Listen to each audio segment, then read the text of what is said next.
ওই জামাই দেখতে যখন যাওয়া যাচ্ছে তো পুচ করায় যে জামাইকে সূরা ফাতিহা কহতো তো ফাতিহা বুঝতে পারে না, ও কইছে কি আউযু বিল্লাহি মিনাশ শাইতানির রাজিম কে ছেড়ে দিলে। মানে কত খ্যাপা জামাই দুনিয়াতে আছে। ওই যদি কিছু পাহিলা কলমা কহতো কেছে বিসমিল্লাহির রহমানির রহিম, ও খ্যাপা পাহিলা কলমাটাও জানে না। আর কত লোক খ্যাপা পুচ করা লোকগুলা খ্যাপা আছে, পুচ করতে যাকে যারে ফকিরের দোয়াটা কহতো, কত খ্যাপার পেটের খ্যাপা। এটা ফকিরের দোয়া, যে কলমা না পড়লে মুসলমান হয় না মানুষ, এত বড় দামি কলমা, আর দেখতে যা পুচ করছে ফকিরের কলমাটা কহতো, ফকিরে যেটা ফকিরেরা কয় তোবা নাউজুবিল্লাহ। তো কত লোককে পুচ করারও ভাস নাই যে ভাই। ওই একজনের জামাই দেখতে গেছে, বহু দেখতে গেছে, তা পুচ করছে বহুটাকে, তুমি লেখাপড়া করেছো কদ্দূর তাক, তো বহুটা 4 লাখ ছিল, বলছে বাড়ি থেকে স্কুল তাক। লক করেছে হে লোকটা, যে কথাটার দাওয়াটা ভালোই করেছে নাকি, পুচ করার ঢং নাই তো কেন পুচ করবে। ওকে জিজ্ঞাসা করতে হতো তুমি কোন ক্লাসে লেখাপড়া করো বা কয় ক্লাসে লেখাপড়া করেছো, তাইলে বলতো যে অমুক ক্লাসে পড়ছি বা ওই ক্লাস পড়েছি নাকি। তো উ খ্যাপা কয়েছে তুমি লেখাপড়া করেছো কদ্দূর তাক, তুই বাড়ি থেকে স্কুল তাক, ভালোই কয়েছে নাকি।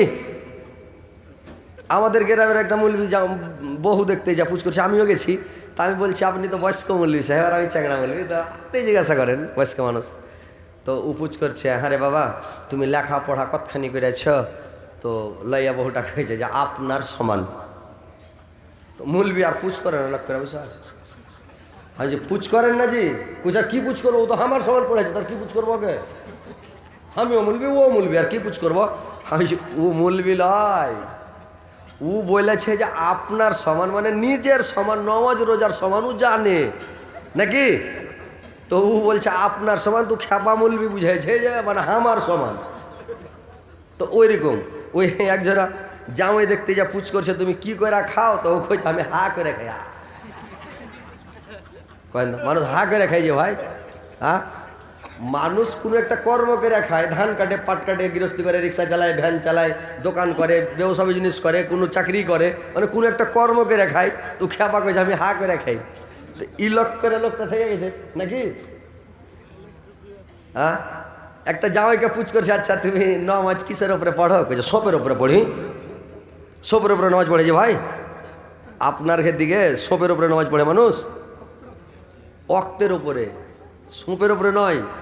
সোপের উপরে তো পড়ে ঠিকই, কিন্তু ওকে বলতে হবে যে অক্তের ওপরে নাকি। ওই একটা জামাইকে দেখতে যা পুচ করছে, আচ্ছা তুমি কি করে রাখা, বলে গৃহস্থী করে। তো তুমি গৃহস্থী যখন করো তো কোন দিকে মুখ করে হাল বাইছো, কইছে আগে তো যেদিকে আমার সেদিকে মুখ করে হাল বাইতো, যেদিন থেকে তোমার খাবারটা বিয়ার কথাবার্তা হয়েছে তোমার খাবার দিকে মুখ করে খালি হাল বাইয়া চলে গেছে। তো লোকটা লক করে থেকে গেছে যে একে খ্যাপা কৌশল তো ভালোই চাল্লা, বুঝতে পারলেন। তো ওই রকম মানে জামাই দেখতে যা কিছু নিজকে হুঁশ রাখতে হবে, না হলে কিন্তু ঝামেলা হয়ে যাবে, বুঝতে পারছেন। তো কতগুলা জিনিস জানা রাখতে হয়। আর কথার ফ্যাট জোর না বুঝলে, আপনারা তো শুনেছেন ক্যাসিটে, মানে এই যে মিডিয়ার যুগ ভাই, যেটাই কথা বলছি ওটাই ভাইরাল। এখন এই চুটকিটা বলবো এটাও ভাইরাল, সব জেনে এলেছে। আর নতুন নতুন চুটকি পাবো কোনটা কয়েন, তো কত চুটকি বানাবো আর কত ঢুঁড়া বাড়াবো। হ্যাঁ মানে চুটকি পাওয়া মুশকিল, সব শুনে শুনে শুনে শুনে একদম ভাইরাল হয়ে গেছে, সবাই চুটকি পেয়ে নিচ্ছে। তো এটাই হচ্ছে ব্যাপার। তো আপনারা তো শুনেছেন যে কথা বুঝতে না পারলে একটু সমস্যা হয় নাকি। ওই একটা লোক বলছে যে তোমার গামলাতে যতটা মিষ্টি আছে সবটা মিষ্টি খেয়ে নেবো। তো লোকটা কইছে যদি খেতে না পারো তো কী ছাড়বে, কইছে না পারলে হার বহিনকে দিয়ে দেবো। তো লোকটা তখন হুবে পড়ে গেছে, বাপরে ওর বহিনকে দিয়ে দেয়, তার কাম বানালো, বিয়ে করলো। তো ই মনে মনে হুব করেছে, গেছে খাও। তো নিলে গেছে খেতে গাবা গাম, খেতে খেতে খাইতে খাইতে খেতে খেতে এক গামলা মিষ্টি খেয়ে এত মিষ্টি বেঁচে গেছে, আর ভিতরে যায় না কত যাবে। একবার 3 নম্বর গেট, এখানে 3 নম্বর গেট হাজারের তলে, 3 নম্বর গেট থেকে 1 নম্বর পর্যন্ত একবার হা করছে মিষ্টি দেয়, এইখানে মিষ্টি হয়। তখন একটি মিষ্টি বেঁচে গেছে, তখন ওর দিদিকে ডেকে কইছে ওর বহিনকে, এই দিদি শুনতো তো কি বলে মিষ্টিটি খাতো। ওর দিদি গাবা গাও গাও খেয়ে শেষ করে দিলেন। এবার লোকটা কইছে তুমি তো হেরে গেলে, এবার তোমার বহিনকে দিয়ে দাও, আমি লিয়ে চলে যাই, বিয়ে করিলি। তো লোকটা কইছে তোমার সাথে কি এটা কথা হয়েছে যে হার বহিনকে গোটাই দিয়ে দেবো, তুমি নিয়ে যাবে, যে বিয়ে করলে, এটা কথা হয়েছে? কইছে না। কি কথা হয়েছে? বলে কথা হয়েছে তোমার সাথে যদি আমি খেতে না পারি তো আমার বহিনকে দিয়ে দেবো, ও মিষ্টিটি খেয়ে নেবে, ঝামেলা শেষ। ঠিক হয়েছে, যা বুঝতে খতম, বুঝলেন। লাভে হলে মিষ্টিটি চলে আলো। তো এরকম জিনিস গেলে একটু ফের জোর হয়, বুঝতে হয়। আর না বুঝতে পারলে ওই জামাই দেখতে যায় ঠগা, নিজে নিজে ঠগা পড়িয়েন না, বুঝতে পারছেন। হ্যাঁ তো একটু মানে চাল্লাক হয়ে মানে যে বহুগালা খুব বেশি পাটাম পাটাম করে কয়ে দেবে, বা যে বেটা ছেলে পাটাম পাটাম করে কয়ে ওকে পুচ করছেন তো কয়ে দিছে। এটা বহু দেখতে গেছি, তো ওকে যেটাই পুচ করছি করছি টানা করছে, মানে যেটাই কথা বলছে খালি মুখ টানা করছে, এর কির মতন করছে। আমি বুঝি তো ব্যাপার খারাপ। তখন আমি বললাম সূরা ফাতিহা পড়ার পর আমি বলছি সূরা তাকাসুর কহ তো, কইছে এটা বাদ দেয়া। আমি কেন কইছে এটা হবে না, তাও কহ তো, কইছে অন্যটা বলছে। অন্যটা কেন বলবা, তোমাকে আমি যেটা বলছি দেখতে এসেছি না, তাকাসুর পড়ো তো লতা পাতা লতা পাতা লতা পাতা, মানে আল্লাহ কসুরা সবার কাছে হবে না ভাই, হবে? মৌলবি ছাড়া পাবলিক শর্ট করে পড়তে পারবেই না ওটা সূরা আল্লাহ কসুরা। আর যদি ওইটা কোনো রকম পারে ওকে বলে দিয়ে যে সূরা কাফেরুন পড়ো, একটা কথা ঘুরিয়ে ঘুরিয়ে বারে বারে লাবুদু মাতাবুদুন ওলান্তু মাবুদুন মাবুদ ওলান্তু, এই যে ঘুরিয়া ঘুরিয়া কই দেবে না, ওখানে যে লাড়াং বাড়াং করে আটকে যাবে, ওর বুদ্ধি শেষ হয়ে যাবে। বুঝতে পারলেন? সূরা তাকাসুর নাহলে সূরা কাফেরুন, চাল্লাক হয়ে যান। খ্যাপার দুনিয়া নাই এখন, চাল্লাকের দুনিয়া। বুঝতে পারছেন? তো যাই হোক, এইবার দেখেন যে ইবলিস থেকে আবার চাল হাগালা বেশি মানে চাল্লাক। মানুষ বলে বাঁশ থেকে কোনো বাঁশের কমচি বেশি মজবুত হয়ে যায়। তো এরা বললো যে এইভাবে কাজ করব। ইবলিস তখন কানা বন্ধ করলো। তো ইবলিস কানতে, ইবলিস ওর লাইফে 4 বার কেঁদেছিল। তো 4 বার যে কেঁদেছিল, যেদিন সূরা ফাতিহা নাজেল হয়, আলহামদু সূরা নাজেল হয়। আলহামদু সূরাটা 2 বার নাজেল হয়েছে ভাই, একবার মক্কাতে নাজেল হয়েছে, একবার মদিনাতে নাজেল হয়েছে। আর সূরা আলহামদুটার 28টা নাম আছে। সূরা ফাতিহার 28টা নাম আছে, বুঝতে পারছেন? একটা দুটা নাম নয়। তো ওর একটা নাম হচ্ছে সাবআম মিনাল মাসানি। সাবআম মিনাল মাসানি মানে বারবার পঠিত 7টি আয়াত। বারবার মানে কি, বারবার নাজেল হয়েছে সাবআম মিনাল মাসানি, আর বারবার পড়তে হবে। আপনি জোহরের নামাজ পড়েন তাও সূরা ফাতিহা, আসর পড়েন তাও ফাতিহা, মাগরিব পড়েন তাও ফাতিহা, ইশার পড়েন, ফজর পড়েন, যখনই পড়বেন সূরা ফাতিহা, সব সময় সূরা ফাতিহা। সূরা ফাতিহা পড়তে হবে না তো নামাজ হবে না। সুন্নাত পড়বেন তাও, নফল পড়বেন তাও, ইশরাক পড়বেন তাও, চাঁদ পড়বেন তাও, ঈদ পড়বেন তাও, জানাজা পড়বেন তাও, যে কোনো নামাজ পড়তে গেলে আপনাকে সূরা ফাতিহা পড়তে হবে। এই জন্য আল্লাহ পাক বলছেন সাবআম মিনাল মাসানি, বারবার পড়িত 7টা আয়াত দিলাম। বল কোরআন আল্লাহ যে আমি 30 পারা কোরআন দিলাম, আর এই সূরাটা হচ্ছে গোটা কোরআনের মা, গোটা কোরআনের মা। সূরা ফাতিহাকে এক পাল্লাতে রাখেন, আর এক পাল্লাতে 30 পারা কোরআনকে রাখেন। 30 পারা কোরআনকে চেড়ে নিবে, আর এক মানে সূরা ফাতিহা পাল্লা ভারী হয়ে যাবে ভাই। বুঝতে পারছেন? এটা গোটা কোরআনের মা বলা হয়েছে। সূরাটার নাম হচ্ছে উম্মুল কোরআন। উম্মু মানে মা, তো উম্মুল কোরআন মানে মক্কাতে একটা গ্রাম আছে সৌদি আরবে, হাজিরা যারা হজ করতে গেছে দেখে এসছে গ্রামটা। মক্কাতে একটা গ্রাম আছে, গ্রামটার নাম হচ্ছে উম্মুল কোরআন, মানে পৃথিবীতে যত গ্রাম আছে সমস্ত গ্রামের মা। তো ওইরকম সূরাটাকে বলা হয়েছে গোটা কোরআনের মা। উম্মুল কোরআন মানে গোটা কোরআনের মা। সূরা ফাতিহা যেমন আল্লাহর 99টা নাম আছে ভাই, তো 99টা নামের মধ্যে 5টা নাম হলো হেড মেন। 5টা নামের মধ্যে একটা হলো মেন, কোনটা? যে নামটা হচ্ছে রহিম। আল্লাহ কিয়ামতের দিন এই পৃথিবীতে সবারই রূপের রহমান, আর কিয়ামতের দিন আল্লাহ পাক হবেন রহিম, সবারই পড়তে হবে রহিম। তো রহিম নামটা হচ্ছে সবচাইতে বড় নাম আল্লাহর। তো আল্লাহ বলেছেন যে এইগুলো নাম হচ্ছে সবচাইতে বড় নাম। তো সূরা ফাতিহা 2 বার নাজেল হয়েছে। যেদিন নাজেল হয় সেদিন ইবলিস খুব গড়াগড়ি করে কেঁদেছে ভাই। তো কথা হচ্ছে যে দান দিতে লেগেছে নাকি সবাই? দান উঠাতে লাগবে নাকি? মানে দান দিতে লাগলে ওয়াজ হবে না, আর ওয়াজ করলে দান চলবে না। তো একটু শুনেলেন, যদি শুনতে চাহেন তো। আর না হলে দান উঠাতে লাগলে দান উঠিয়ে দিচ্ছি আপনার, কোনো ব্যাপার নাই। যে যত টাকা দেবো সবটাকে উঠে উঠে জমা করে দেবো, আর না দিলে না জমা করবো। এবার আর বাসিক আজা শুনো, আর বাসিক আজা শুনো, এই পাখির গানা কি মধুর সুর গাইছে নবীজি রসানা, কি মধুর সুর গাইছে নবীজি রসানা। ডালে ডালে ভোরের বেলায় চুহু চুহু গায় রে, ধীরে ধীরে পর্দা চিরে নবী এলেন তাই রে, নবী এলেন তাই রে। আব্দুল মুত্তালিব কাবার কাছ থেকে দৌড়াতে লাগলো, আর দৌড়াতে দৌড়াতে বাড়ির দিকে আসতে লাগলো। আল্লাহর নবীর ফুফু সুফিয়ান আর আব্দুল মুত্তালিব দুই বাপ বেটি দৌড়াতে লাগলো। দৌড়তে দৌড়তে বাড়ির দিকে চলে আসছে দৌড়িয়া। পরশুতির ঘর গিয়া দাদা ডেকে কয়, চাঁদের মতো ছেলেটাকে দেখাও না আমায়। পরশুতির ঘর গিয়া দাদা ডেকে কয়, চাঁদ মুখ ছেলেটাকে দেখাও না আমায়। এই ছেলে বাহার হবে, এসে ছুটি বাহার হবে বলে মোর মন। আমিনার ঘরে আজ কার আগমন, খুশিতে দোল খাইয়া কসবন।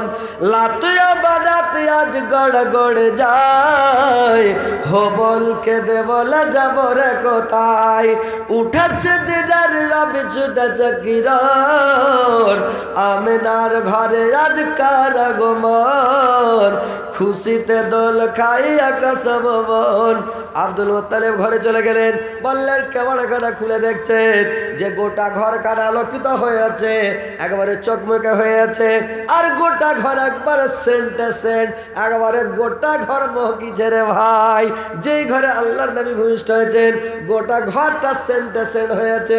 এখন যেই ঘরখানে বাচ্চা হবে, কোনো মানুষের যদি বাচ্চা হয় ওই ঘরখানটাতে আপনি 10-15 দিন যেতে পারবেন না।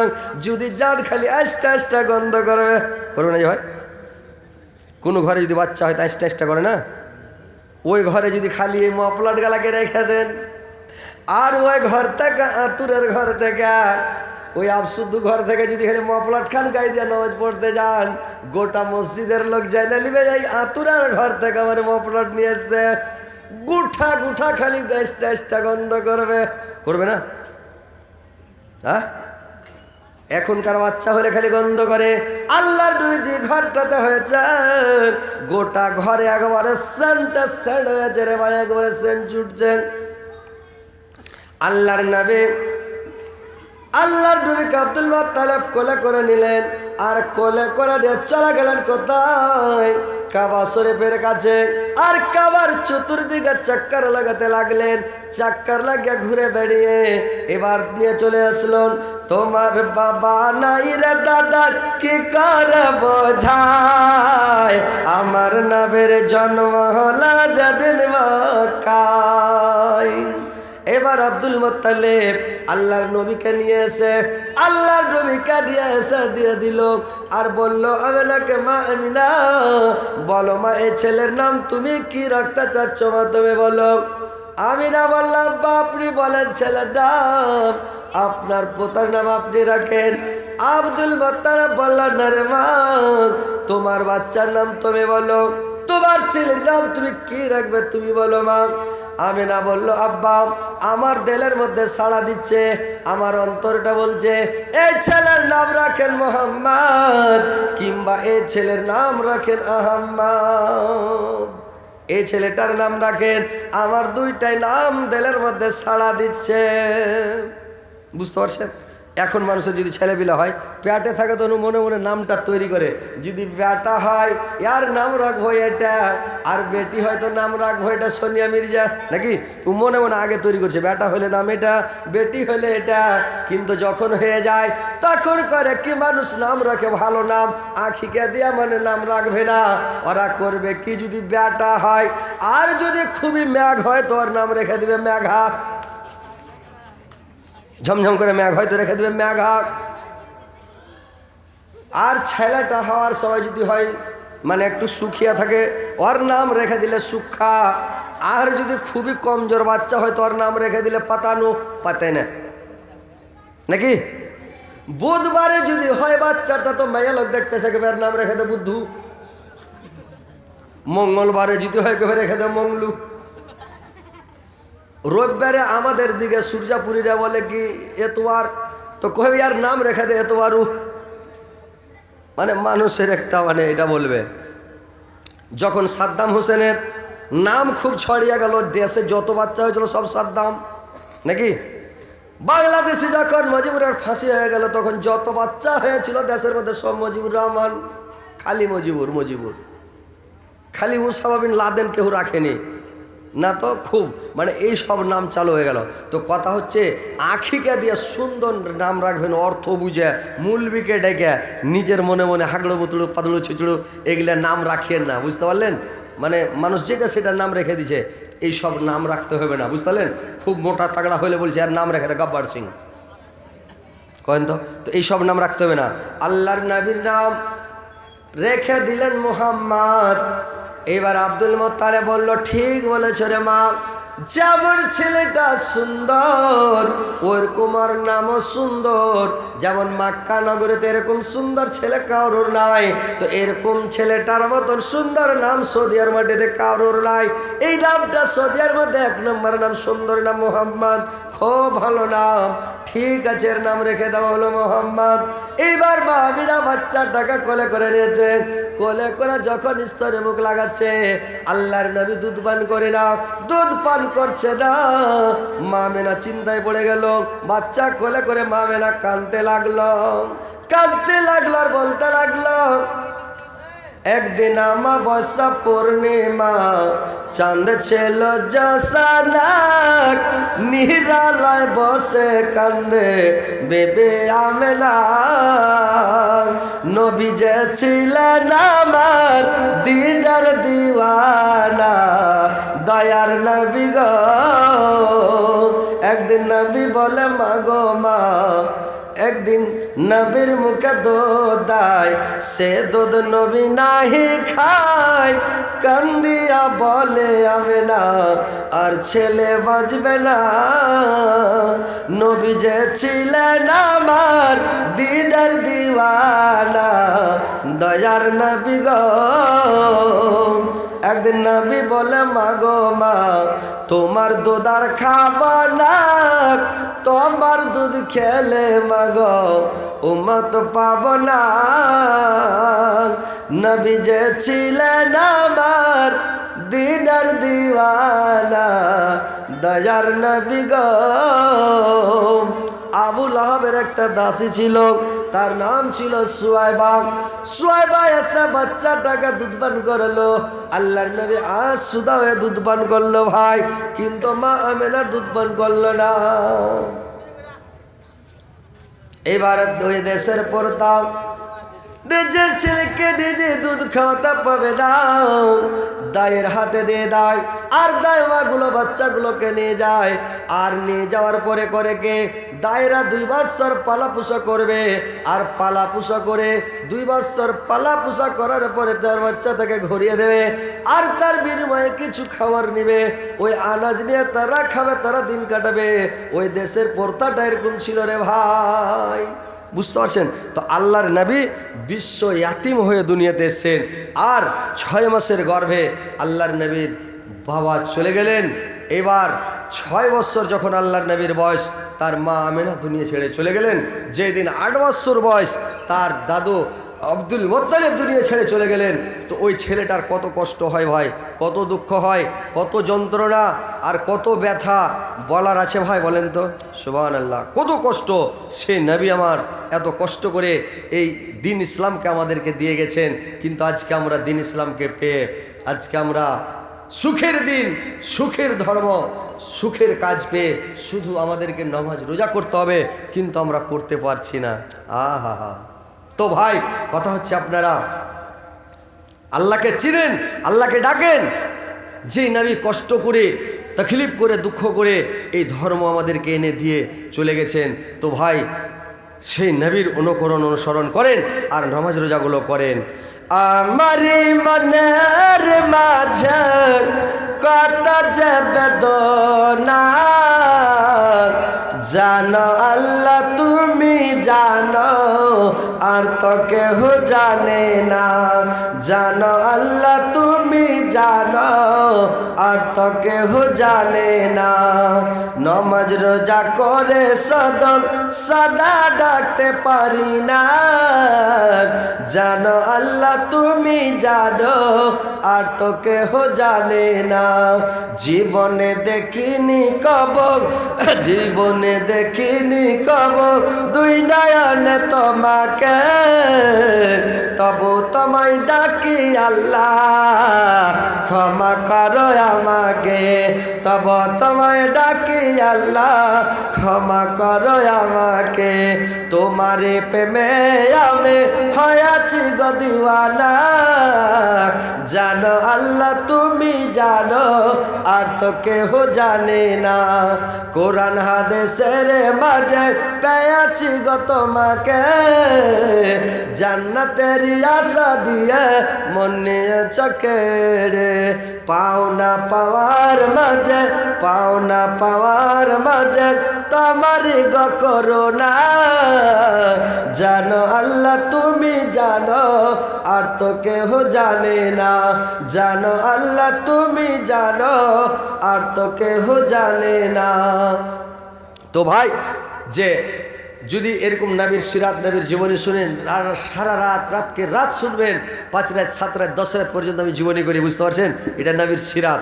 যদি বর্ণনা করে আজকে কী হলো, কালকে কী হলো, এখন কী হলো, একটু পর কী হলো, 1 ঘন্টা পর কী হলো, 2 ঘন্টা পর কী হলো, নবী কোথায় গেলেন, কোথাতে কোথায় গেলেন, কী করলেন, এই শুনতে শুনতে শুনতে 5 রাত 7 রাত 10 রাত যদি শুনেন, মন ভরবে না, বুঝতে পারলেন? আর শুনেও মন ভরবে না আপনাদের, যে এত মজা এত মস্তি।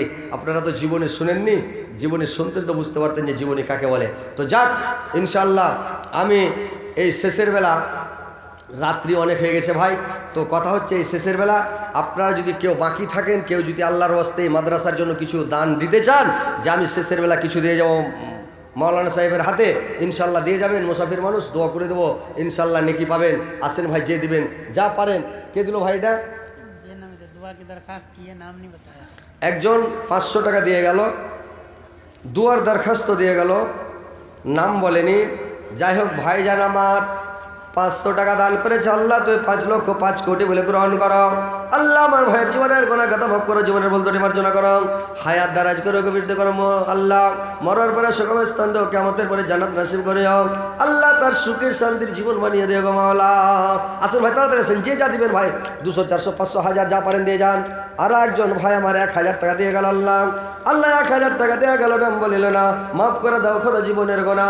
যে উদ্দেশ্যে যে নিয়তে করে গেল দান, উদ্দেশ্য পূরণ করো তুমি রহমান। মিটাইয়া দে তার মনের আরমান, বাড়াইয়া দে তার ইজ্জত সম্মান। ও হেবারে দোয়া করে রাদায়র নবী তাহার জড়া নাই, কত যতন বানায়া চো আল্লাহ আমার নবীকে, কত যতন বানায়া চো আল্লাহ আমার নবীকে।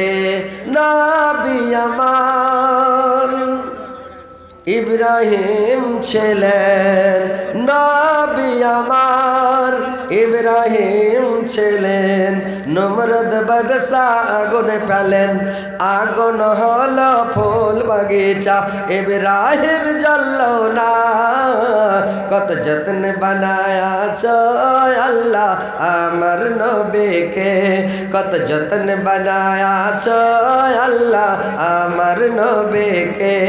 কত সুন্দর নবী, কত প্যারা নবী, সবার সে রাদায়ার নবী তাহার জড়া নাই। কত যত্ন বানায়াছ আল্লাহ আমার নবীকে, কত যত্ন বানায়াছ আল্লাহ আমার নবীকে। নবী আমার মুসা ছিলেন, তুর পাহাড়ে চলে গেলেন, খোদার নূরে পাহাড় জল, মুসা জ্বলল না।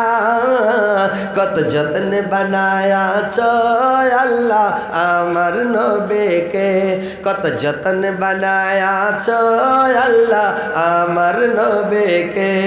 নবী আমার ইউনুস ছিলেন, নবী আমার ইউনুস ছিলেন, মাছের পেটে 40 দিন রইলেন, হজম হলো না।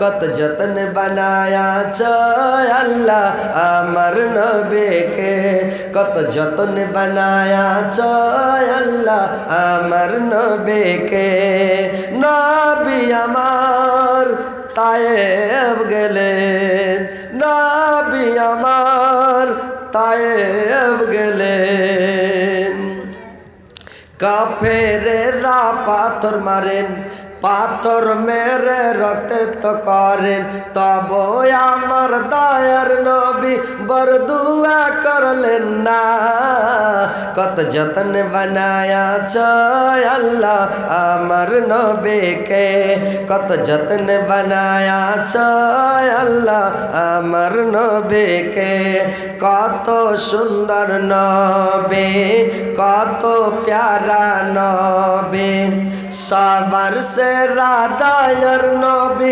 তাহার জোড়া নাই কত যতন বানায়াছ আল্লাহ আমার নবীকে কত যতন বানায়াছ আল্লাহ আমার নবীকে চলে যাবেন ঠিক আছে ইনশাল্লাহ ঘুম পাড়েন তো দেখা হয়ে গেল আলহামদুলিল্লাহ ঠিক আছে আইসেন তাহলে আমাদের দিকে হ্যাঁ ঠিক আছে ইনশাল্লাহ তো ভাই আচ্ছা মা বোনেরা এখানে আছে না সব চলে গেছে জি ভাই পিন্ডালে আছে মা বোনেরা চলে গেছে ওরে কপালের দোষ না হলে ওরা হয়তো কিছু দান টান দিত তা আপনারা যারা আছেন যদি ভাই দেন তো দিয়ে যান ইনশাল্লাহ লাস্টের বেলা শেষের বেলা যদি দিবেন তো দিয়ে যান ইনশাল্লাহ দোয়া করে দেবো তো বন্ধ করে দেন ভাই আর না আর গাজাল হবে না বন্ধ করে দেন নেই